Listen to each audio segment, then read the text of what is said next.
Bref, nous, on a une idée. Pocketable. Aujourd'hui, on a tous un smartphone. Ces petits concentrés de technologie permettraient d'aborder la science autrement. On s'est alors focalisé sur un constituant, l'accéléromètre.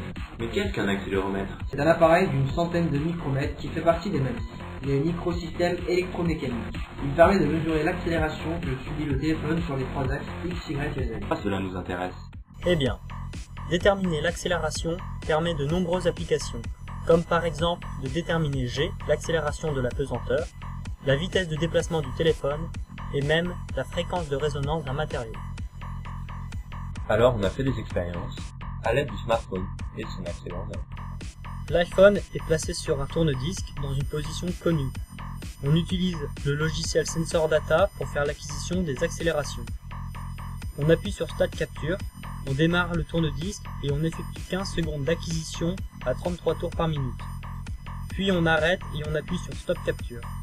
Le fichier ainsi créé est stocké sur un serveur et peut être récupéré par Wi-Fi. Il peut alors être traité avec un tableur. La fréquence d'acquisition peut aller jusqu'à 100 Hz. On peut également mesurer G avec un pendule. Nous plaçons le téléphone et nous donnons un mouvement à celui-ci. On effectue 15 secondes d'acquisition que nous pouvons ensuite traiter avec un tableur.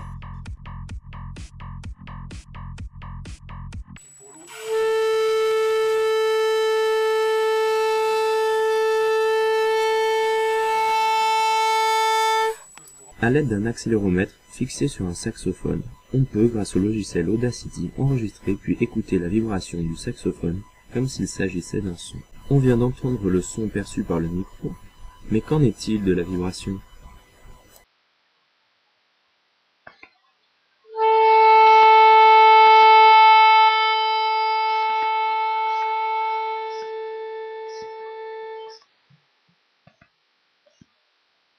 À l'issue desquels on peut dire, c'est fou ce qu'on peut faire avec un